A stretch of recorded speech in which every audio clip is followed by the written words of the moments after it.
کسی یتیم کے سر پہ ہاتھ رکھے تو جتنے بال ہاتھ تلے آئیں گے اتنے گناہ معاف ہو جائیں گے. اور جو یتیم کو پالے گا, کافل الیتیم ہے شیعہ سنی کتابوں میں, صحیح بخاری میں, کافل الیتیم کا ہاتھ ہے معیہ فی الجنہ, یتیم کی کفالت کرنے والا, یتیم کو پالنے والا میرے ساتھ جنت میں ایسے جائے گا جیسے یہ 2 انگلیاں ساتھ رہتی ہیں.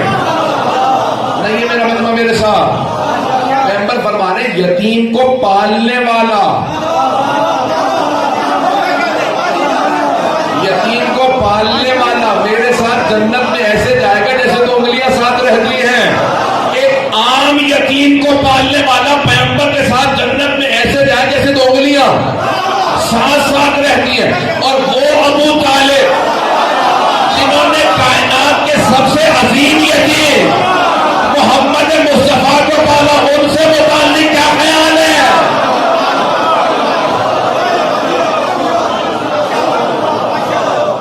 اور فرما رہے ہیں گرامی, جب مسلمان اپنا عقیدہ بنائے تو سیرت نبی کو دیکھ کے عقیدہ بنائے کہ جن حبیب خدا نے فرمایا عام یتیم کو پالنے والا میرے ساتھ جنت میں جائے گا, اور وہ جنہوں نے خود سرور کائنات کو پالا, اب سوچئے ان کا مقام کیا ہوگا. اب میں ایک حدیث سے پیش کر دیتا ہوں. چھٹے ماں فرماتے ہیں کیونکہ ان کے بھی شب ولادت ہے, فرماتے ہیں کہ اگر مشرق سے لے کے مغرب تک لوگ ہوں شفاعت کے انتظار میں, اور جناب ابو طالب اور جناب خدیجہ آ جائیں شفاعت کرنے پہ, تو امام صادق فرماتے ہیں کہ وہ دونوں سب مشرق سے لے کے مغرب تک سب لوگوں کی شفاعت کر دیں گے, لیکن پھر بھی ان کا حق شفاعت ختم نہیں ہوگا. گرامی جناب ابو طالب کا مقام ہے, اور 6 برس کے ہیں کہ جناب آمنہ دنیا سے رخصت ہو جاتی ہیں, 8 برس کے ہیں کہ اب مسلمانوں نے سب نے مورخین نے لکھا کہ سرور کائنات اپنے دادا کی انگلی پکڑ کے خانہ کعبہ کا طواف کر رہے تھے. 8 برس کے تھے کہ اپنے دادا کے ساتھ کعبے کا طواف کر رہے. اب مجھے نہیں پتا آپ کعبے کا طواف کر رہے تھے یا کعبہ آپ کا, ہے یا نہیں.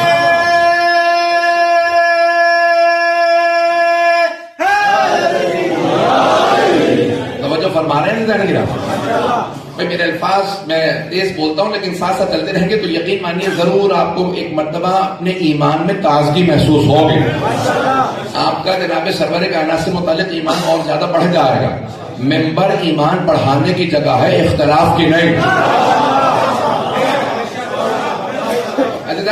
جناب سرور کائنات اپنے دادا کے ساتھ جناب عبد المطلب کے ساتھ خانہ کعبہ کا طواف کر رہے. ایک مرتبہ جناب عبد المطلب زمین پہ گر جاتے, 160 برس سے زیادہ آپ کا سن ہے, تو سب لوگ کہنے لگے انہیں مسجد الحرام سے باہر لے جائیں. سرور کائنات نے کہا نہیں, خانہ کعبہ کے اندر لے جاؤ, خانہ کعبہ کے اندر لے جاؤ. جیسے ہی سب لوگ لے کر کہا کہ بھئی یہ خانہ کعبہ کے سردار یہاں پہ چابی بردار یہی ہیں, انہی کے ہاتھ میں ہے, اور آپ ان کے پوتے ہیں, جیسا آپ کا حکم. وہاں پہ لٹایا, سب باہر چلے گئے. جناب عبد المطلب نے سب سے کہا ذرا میرے بیٹوں کو بلا دو. اب جناب عبد المطلب لیٹے ہوئے خانہ کعبہ کے اندر, دائیں طرف آپ کے جناب سرور کائنات ہے سیدھے ہاتھ پہ, اور الٹے ہاتھ پہ تمام بیٹے بیٹیاں, آپ کے گھر میں آپ کے داماد سب پوتے پوتے سب آ گئے. ایک مرتبہ آپ نے کہا ذرا ابو طالب کو بلاؤ. جب حج پہ لوگ آتے تھے نا تو جناب حمزہ کی ذمہ داری ہوتی تھی حاجیوں کو پانی پلانے کی, اور جناب ابو طالب کی ذمہ داری ہوتی تھی کھانا کھلانے کی. جناب عبد المطلب کی طرف سے پتہ نہیں بات پہنچ رہی ہے یہ نہیں, تو جناب ابو طالب کو فوراً بلایا. اب سمجھ میں آیا کہ بانیان کا دروازوں پہ کھڑے ہونا جناب ابو طالب کی سیرت ہے. اور جناب ابو طالب کو بلایا, کہا جناب عبد المطلب نے کہا میرے بیٹے ابو طالب کو بلا دو. ابو لہب نے کہا مجھے بتا دے, کہا تجھ سے کام نہیں ابو طالب سے کام ہے. ایک مرتبہ جناب ابو طالب کو بلایا, جناب ابو طالب سے کہا میرے قریب آ جاؤ. سارے بیٹے بیٹیاں سن رہے ہیں. جناب عبد المطلب نے رسول خدا کا ہاتھ اپنے ہاتھ میں لیا, جناب ابو طالب سے کہا قریب آئیں, اور جناب رسول خدا کا ہاتھ جناب ابو طالب کے ہاتھ میں دے کے ایک جملہ کہا ابو طالب اسے بھتیجا نہ سمجھیے گا, اپنا بیٹا ہی سمجھیے گا. جناب ابو طالب نے کہا بابا میرا آپ سے وعدہ ہے اپنے بیٹوں سے زیادہ ان سے محبت کروں گا.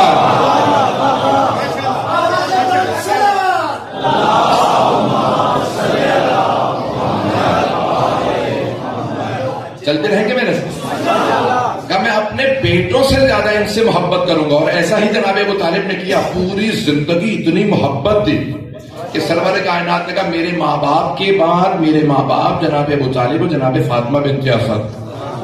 خود کہا ان کے انتقال پہ, امی بعد امی, میری ماں کے بعد جناب فاطمہ بنت اسد میری ماں تھی. چلیں گے نا؟ تب جناب سرور کا 8 برس کے اندر گرامی 18 برس کے ہوئے جناب ابو طالب کے ساتھ آپ شام گئے تجارت کے لیے. دینیات میں بچوں نے پڑھا ہوگا, آپ کی بھی نظر سے گزرا ہوگا. جب تجارت پہ گئے دمشق تو ایک مرتبہ وہاں پہ, اب انگریزی میں کہتے ہیں مونسٹری ہے, جیسے مدرسہ ہوتا ہے ہمارے یہاں پڑھتے ہیں لوگ عالم بننے کے لیے, تو عیسائیوں کا باقاعدہ ایک کلیسا تھا جہاں سارے کے سارے پڑھنے کے لیے آتے تھے پادری بننے کے لیے. تو بہت بڑا ان کے مونسٹری وہاں پہ تھی, سب کے سب وہاں جمع تھے کہ ایک پادری نے, جو پوپ تھا سب سے بڑا, جو ان کا بابا تھا اعظم تھا, اس کو آواز دے کے کہا تھا دیکھو سامنے سے ایک نوجوان آ رہا ہے. میں نے غور کیا کہ جہاں وہ پہاڑ سے اترتا ہے سارے درخت جھکنے لگتے ہیں.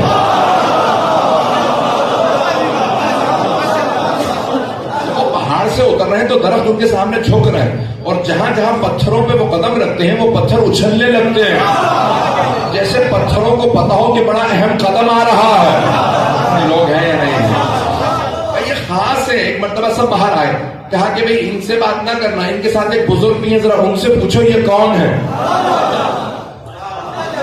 تو ایک پادری نے جا کے جناب ابو طالب سے کہا یہ جوان آپ کے ساتھ جو آ رہا ہے جو اتنا خوبصورت ہے یہ کون ہے؟ کہا یہ میرا بھتیجا محمد ہے. ایک مرتبہ ان سب نے کہا کہ اے ابو طالب, ہم نے جو بائبل میں, جو انجیل میں ساری نشانیاں پڑھی ہیں جناب عیسیٰ سے, آخری نبی کی, وہ ساری نشانیاں ان میں نظر آ رہی ہیں. اگر ہو سکے تو کچھ دیر کے لیے ہمارے پاس لے آئیے, ہم انہیں قریب سے دیکھنا چاہتے ہیں. جناب ابو طالب نے کہا میں وعدہ نہیں دے سکتا, پوچھ کے بتاؤں گا. یہ احمد مختار ہے. آج وہ جو بدعقیدہ ہیں انہیں تو سب نے ایمان کی سند دے دی, اور جس جیسا کسی کا ایمان نہیں, اس ابو طالب کو مسلمان نہ جانے کیا کیا کہہ رہے ہیں.